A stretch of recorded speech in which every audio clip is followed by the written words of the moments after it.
Hello student. आज की इस वीडियो में बेटा हम डिस्कस करेंगे remaining questions of miscellaneous exercise chapter 3। Previous video में बेटा हमने डिस्कस किए थे क्वेश्चन 9 तक। तो इस वीडियो में हम स्टार्ट करने जा रहे हैं क्वेश्चन नंबर 10 से। तो जो क्वेश्चन नंबर 10 है बेटा हमारा स्टेटमेंट बेस्ड क्वेश्चन है। तो स्टेटमेंट को अच्छे से रीड आउट करना है और फिर उसके बेस पे हम मैट्रिक्स फॉर्म करेंगे। तो देखते हैं स्टेटमेंट क्या है। A manufacture sells the product X Y Z in two different markets, annual sales are indicated below.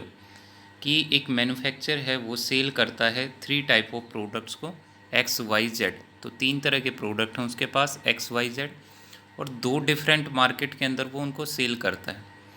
तो नीचे दे रखा है उसने मार्केट 1 में जो सेल करता है वो प्रोडक्ट्स को 10,000 प्रोडक्ट हैं, ये एक्स प्रोडक्ट है बेटा। 2,000 है ये वाई प्रोडक्ट है, और 18,000 है ये हमारा जेड प्रोडक्ट है। तो मार्केट 1 के अंदर वो 10,000 जो प्रोडक्ट सेल करता है वो एक्स हैं, 2,000 वाई हैं, और जो 18,000 है वो जेड है। सिमिलरली मार्केट 2 के अंदर जो उसका सेलिंग है प्रोडक्ट्स का 6,000 है एक्स प्रोडक्ट, 20,000 है बेटा वाई प्रोडक्ट, और 8,000 है उसका जेड प्रोडक्ट। ठीक है।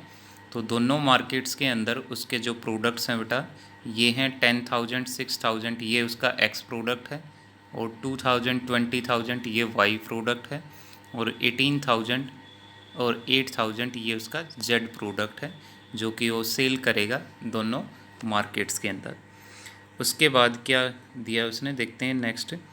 If unit sale price of X Y Z are, जो यूनिट सेल प्राइस है हमारा एक्स वाई जेड तीनों प्रोडक्ट का पर यूनिट के अकॉर्डिंग क्या है 2.50 rupees, 1.50 rupees and 1 rupees respectively. तो एक्स वाई जेड तीनों प्रोडक्ट्स का जो पर यूनिट प्राइस है उसका सेलिंग प्राइस वो क्या है 2.50, 1.50 and 1 rupees. Find the total revenue in each market with the help of matrix algebra. तो उसने हमसे पूछा है कि जो टोटल रेवेन्यू मिलेगा उसको ईच मार्केट से वो कितना मिलेगा with the help of matrix algebra. Matrix algebra की हेल्प से इसको हमें सोल्व करना है। ठीक है। सिंपली अगर सोल्व करना होता तो हम सिंपल कैसे करते हैं कि जितना उसका नंबर ऑफ़ प्रोडक्ट्स हैं, नंबर ऑफ़ प्रोडक्ट्स उनको मल्टीप्लाई कर देंगे हम किससे बेटा, सेलिंग प्राइस पर यूनिट से, पर यूनिट से। तो वो क्या आ जाएगा उसका टोटल रेवेन्यू आ जाएगा बेटा फ्रॉम ईच प्रोडक्ट से। ठीक है। लेकिन हमें सिंपली सोल्व नहीं करना है इसको, मैट्रिक्स की हेल्प से सोल्व करना है इसको। कैसे सोल्व करेंगे देखते हैं। तो एक मैट्रिक्स बेटा हमारी बनेगी नंबर ऑफ़ प्रोडक्ट्स की, ये जो नंबर ऑफ़ प्रोडक्ट्स दे रखे हैं 3 डिफरेंट प्रोडक्ट्स, इसकी बनेगी एक मैट्रिक्स। और दूसरी मैट्रिक्स हमारी बनेगी बेटा किसकी, सेलिंग प्राइस की।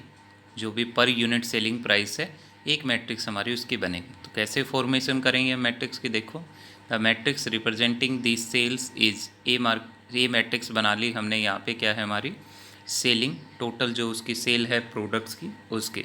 तो 10,000 2,000 18,000 ये मार्केट 1 के अंदर हैं एक्स वाई जेड प्रोडक्ट, और मार्केट 2 में क्या है 6,000 20,000 8,000 ये मार्केट 2 के अंदर है हमारे प्रोडक्ट एक्स वाई जेड। तो ये जो मैट्रिक्स होगी हमारी उसका ऑर्डर क्या होगा बेटा, 2 रो हैं। जो हमारी मार्केट है वो रो हैं, और जो प्रोडक्ट हैं एक्स वाई जेड वो क्या हमारे कॉलम्स हैं। तो इसका ऑर्डर कितना बेटा 2 क्रॉस 3। ठीक है। अब सेकंड मैट्रिक्स हम फॉर्म करते हैं उसके किसके, सेलिंग प्राइस की पर यूनिट के हिसाब से। Matrix representing sale price per unit is B, B matrix. B matrix जो ली है बेटा यहाँ पे कॉलम मैट्रिक्स ली है, रो मैट्रिक्स क्यों नहीं ली, क्योंकि मुझे ए को बी से मल्टीप्लाई करना है टोटल रेवेन्यू निकालने के लिए। तो ए का ऑर्डर है 2 क्रॉस 3, तो बी का जो ऑर्डर होगा वो 3 क्रॉस समथिंग यहाँ पे कॉलम्स, क्योंकि ए और बी को तभी मल्टीप्लाई कर पाएंगे ना बेटा जब बी ए के कॉलम और बी की रो क्या होंगी सेम। ए के पास कितने कॉलम्स हैं 3 कॉलम्स, तो बी के पास कितनी रो होनी चाहिए 3 रो, तो 3 रो बनेंगी हमारी, और कॉलम कितना होगा बेटा यहाँ पे 1। ठीक है। तो इस केस में बी मैट्रिक्स कैसे लेंगे हम, कॉलम मैट्रिक्स लेंगे। तो बी मैट्रिक्स हमारी एक कॉलम मैट्रिक्स होगी जिसके अंदर उसके सेलिंग प्राइस होंगे पर यूनिट 2.50 1.50 1.00। अब टोटल रेवेन्यू निकालना है तो क्या करेंगे हम, ए इंटू बी कर देंगे। तो therefore total revenue in each market is given by the product A B. तो ए मैट्रिक्स है ये हमारी, बी मैट्रिक्स है ये है, तो मल्टीप्लिकेशन कर देते हैं, रो को कॉलम से मल्टीप्लाई करेंगे। तो मल्टीप्लाई करने के बाद हमें जो मैट्रिक्स मिलेगी बेटा ये मिलेगी, इसके अंदर 2 तो रो होंगी, 1 कॉलम होगा, तो 2 क्रॉस 1 की मैट्रिक्स होगी हमारी ये। तो फर्स्ट जो रो है उसमें हमारा जो नंबर है ये वो क्या है 46,000, और सेकंड रो में जो नंबर है हमारा वो क्या है 53,000। तो ये जो हमारे यहाँ पे नंबर्स हैं 46,000 और 53,000, ये क्या रिप्रेजेंट करेंगी, टोटल रेवेन्यू को रिप्रेजेंट करेंगी मार्केट 1 और मार्केट 2 में। तो मार्केट 1 से उसको टोटल कितना रेवेन्यू मिलेगा 46,000, और मार्केट 2 से उसको कितना रेवेन्यू मिलेगा 53,000। ठीक है। उसके बाद बी पार्ट दिया था उसने बेटा, बी पार्ट में क्या था देखते हैं। If the unit cost of the above 3 commodities are 2.0 rupees, 1.0 rupees and 50 पैसे रिस्पेक्टिवली, फाइंड ग्रोस प्रॉफिट। तो कहता है कि जो यूनिट उसकी कॉस्ट प्राइस है, अगर जो हर एक उसका जो प्रोडक्ट है एक्स वाई जेड, उसकी जो यूनिट कॉस्ट प्राइस है वो कितनी है 2 रुपीज़, 1 रुपीज़ एंड 50 पैसे, ये है उसकी कॉस्ट प्राइस पर यूनिट के अकॉर्डिंग। तो यहाँ से बेटा उसका टोटल कॉस्ट प्राइस निकाल सकते हैं, तीनों डिफरेंट कॉमोडिटीज़ का एक्स वाई जेड का टोटल कॉस्ट प्राइस। तो टोटल कॉस्ट प्राइस आ जाएगा, ए पार्ट के अंदर हमने क्या निकालना है, उसका निकाला है टोटल सेलिंग प्राइस निकाला है। तो उसने प्रॉफिट पूछा है, तो प्रॉफिट क्या होता है हमारा सेलिंग प्राइस माइनस में कॉस्ट प्राइस। तो बी पार्ट में हम क्या निकालेंगे बेटा, टोटल कॉस्ट प्राइस निकालेंगे इसका। तो उसके लिए हमारे पास यहाँ पे जो कॉस्ट प्राइस पर यूनिट दे रखे हैं उसकी एक मैट्रिक्स बनेगी। तो उस मैट्रिक्स को नाम देते हैं हम सी मैट्रिक्स है। C matrix is the column matrix 2, 1 and 50 पैसेज, ये इसके कॉस्ट प्राइस हैं पर यूनिट के according. Now total cost price निकालना है उसका from 2 different market is given by the product A C, A into C कर देंगे बेटा। तो ए सी जो मैट्रिक्स मिलेगी हमें, ये मैट्रिक्स मिलेगी ए सी मल्टीप्लाई करने के बाद 31,000, 36,000। तो मार्केट 1 से उसका जो टोटल कॉस्ट प्राइस होगा मार्केट 1 में वो कितना होगा उसका 31,000, और मार्केट 2 में उसका जो कॉस्ट प्राइस होगा तीनों ही उसके जो भी हमारे पास प्रोडक्ट गिवन है एक्स वाई जेड उससे 36,000। ठीक है। अब प्रॉफिट निकालना है बेटा। तो देखो प्रॉफिट कैसे निकलता है, मार्केट 1 से प्रॉफिट कैसे आएगा, जितना उसका सेलिंग प्राइस था मार्केट 1 में माइनस में जिसका कॉस्ट प्राइस है। तो सेलिंग प्राइस कितना था मार्केट 1 में, पार्ट ए में निकाला हमने 46,000, और उसका कॉस्ट प्राइस कितना आया यहाँ पे मार्केट 1 में 31,000। तो मार्केट 1 से उसको कितना प्रॉफिट होगा बेटा 15,000 का, और प्रॉफिट इन मार्केट 2 में कितना होगा बेटा, selling price in market 2 minus cost price in market 2, 53,000 minus 36,000, तो 17,000 रुपीज़ उसको मार्केट 2 से प्रॉफिट होगा। तो टोटल ग्रोस प्रॉफिट कितना होगा उसका 15,000 प्लस 17,000, तो कितना होगा बेटा 32,000। तो टोटल उसको जो ग्रोस प्रॉफिट होने वाला है दोनों मार्केट से वो कितना होगा 32,000। ठीक है। तो चलते हैं नेक्स्ट क्वेश्चन की तरफ। नेक्स्ट क्वेश्चन हमारा क्वेश्चन नंबर 11। उसमें क्या पूछा उसने बेटा, find the matrix x. X matrix find करनी है हमें, show that x time this matrix 2 cross 3 की मैट्रिक्स है बेटा, इक्वल टू होगी this matrix, right hand side में जो मैट्रिक्स गिवन है वो भी 2 क्रॉस 3 ऑर्डर की। तो हमें एक्स मैट्रिक्स फाइंड करनी है सच दैट इस एक्स मैट्रिक्स को इस मैट्रिक्स से मल्टीप्लाई करें तो इस मैट्रिक्स के इक्वल आए। अब यहाँ x के साथ में जो मैट्रिक्स है उसका ऑर्डर है 2 क्रॉस 3। हमें ये पता है कि a इंटू बी जो प्रोडक्ट है अगर किसी c मैट्रिक्स के इक्वल है तो a का ऑर्डर मान लिया m क्रॉस n है, तो b का ऑर्डर क्या होगा सम n क्रॉस k, क्योंकि मल्टीप्लिकेशन तभी डिफाइन होती है ना बेटा जब इसके कॉलम और रो सेम हो जाए। तो c का जो ऑर्डर आता है बेटा वो m क्रॉस k आता है, मतलब a की तो रो होती हैं और v के क्या होते हैं कॉलम्स, वो c मैट्रिक्स का ऑर्डर होता है। अब ये भी यहाँ पे इसी फॉर्मेशन में है, x time this matrix equal to this matrix. तो x को मैं मान लेता हूँ a मैट्रिक्स है, ये b मैट्रिक्स है और राइट साइड में मेरी c मैट्रिक्स है। तो सबसे पहले मुझे क्या करना है बेटा, इस x मैट्रिक्स का ऑर्डर देखना है क्या होगा ऑर्डर। अब x जो मैट्रिक्स है इसके साथ में मल्टीप्लाई है, और मल्टीप्लिकेशन कब डिफाइन होती है, जो x के कॉलम्स और इस मैट्रिक्स के रो सेम होने चाहिए। इसकी रो कितनी बेटा 2, तो x के पास में कितने कॉलम होने चाहिए, 2 कॉलम्स होने चाहिए बेटा x के साथ। अब कॉलम्स तो मिल गए हमें x के, अब रो भी देखनी है हमें। रो कौन बताएगा, ये राइट साइड वाली मैट्रिक्स। इसमें देखो कितनी रो हैं, 2 रो हैं, तो x के पास भी कितनी रो होंगी बेटा 2 रो। तो x का ऑर्डर कितना होगा हमारा 2 क्रॉस 2। यहाँ देखो ना ध्यान से, सी मैट्रिक्स में जितनी रो होती हैं वो रो किसकी होती है, हमारी ए मैट्रिक्स की, और सी में जितने कॉलम होते हैं वो किसके होते हैं, हमारे बी मैट्रिक्स के। ठीक है, तो यहाँ पे 2 रो हैं इस मैट्रिक्स में राइट साइड, तो एक्स मैट्रिक्स के पास कितनी रो होंगी, हमारी 2 रो होंगी। तो 2 कॉलम्स थे इसके पास, तो एक्स का ऑर्डर क्या होगा बेटा 2 क्रॉस 2। तो एक्स जो मैट्रिक्स होगी यहाँ पे हमारी, उसका ऑर्डर क्या है 2 क्रॉस 2।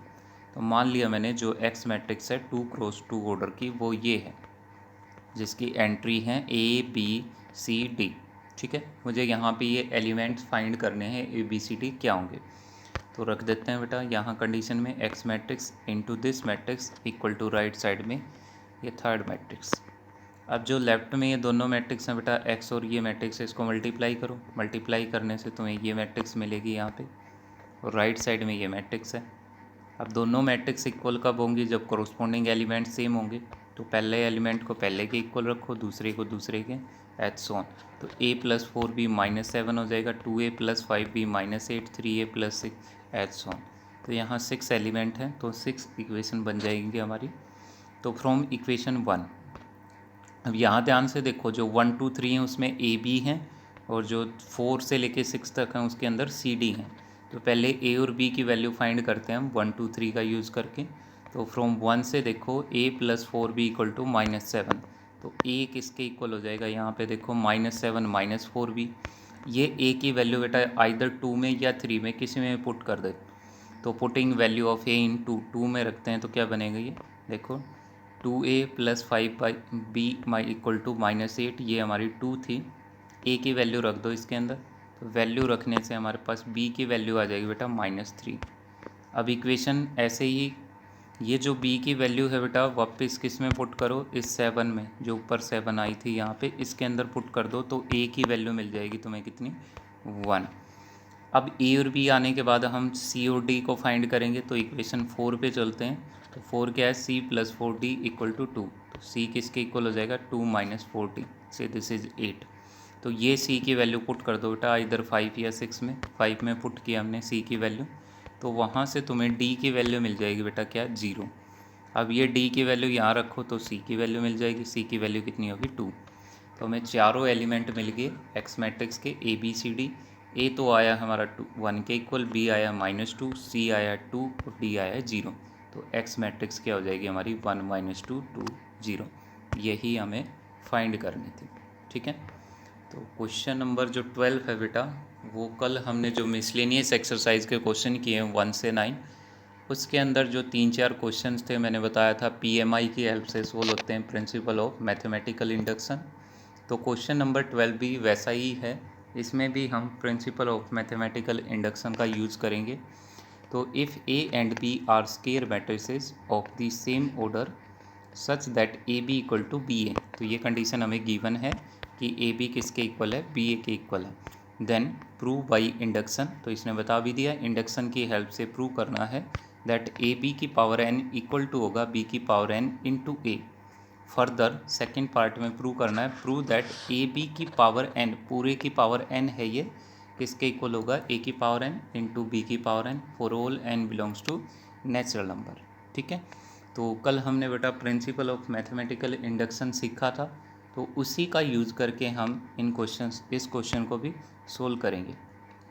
तो सबसे पहले देखो, फर्स्ट पार्ट में मुझे क्या रिजल्ट प्रूव करना है, ए बी की पावर एन इक्वल टू है बी की पावर एन इंटू में ए, ये प्रूव करना है।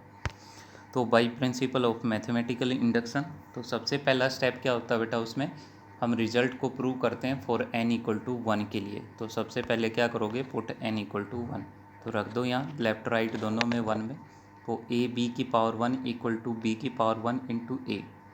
तो लेफ्ट में ए बी मैट्रिक्स होगी बेटा, राइट में क्या होगी, बी ए मैट्रिक्स। तो A B equal to B A, और ये तो हमें गिवन ही है, A B equal to B A है।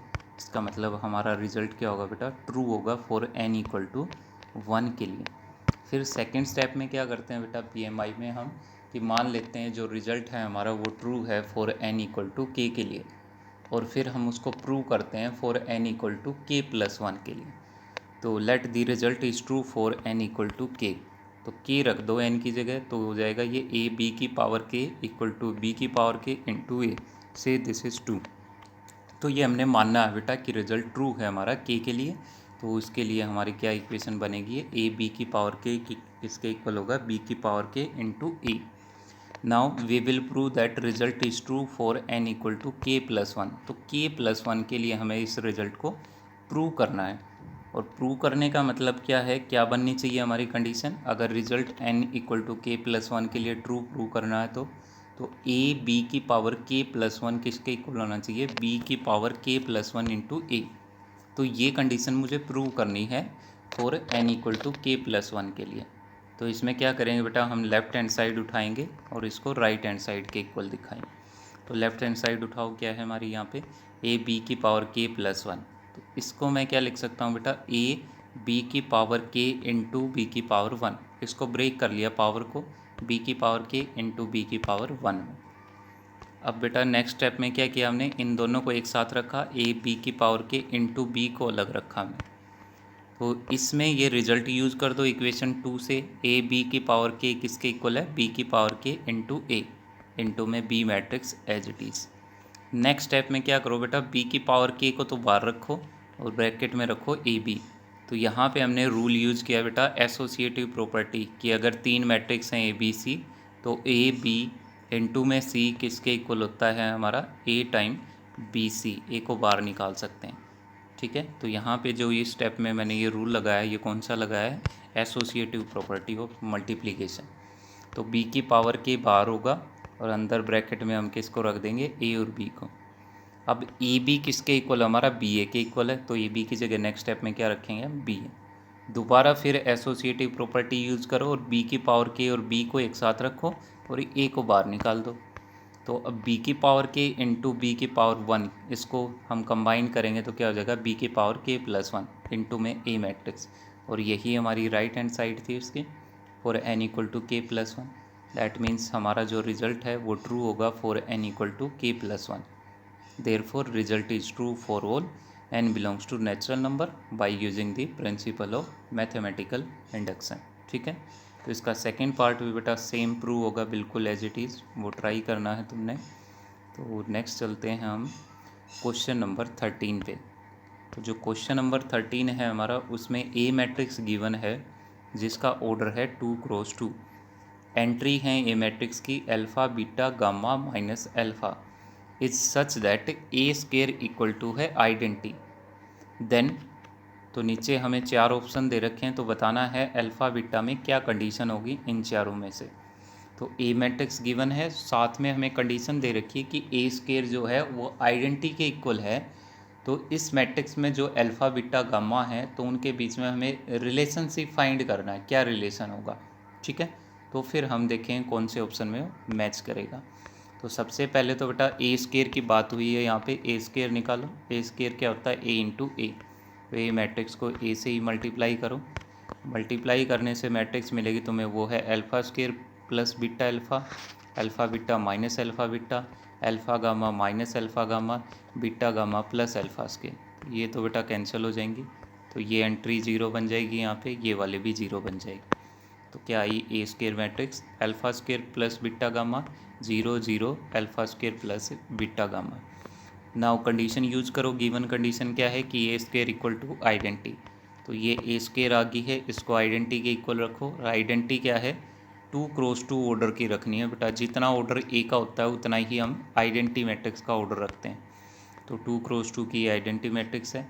अब कंपेयर करो दोनों तरफ कोरस्पोंडिंग एलिमेंट। तो फर्स्ट एलिमेंट क्या होगा, alpha square plus beta gamma equal to 1, ये 0 0 सेम है।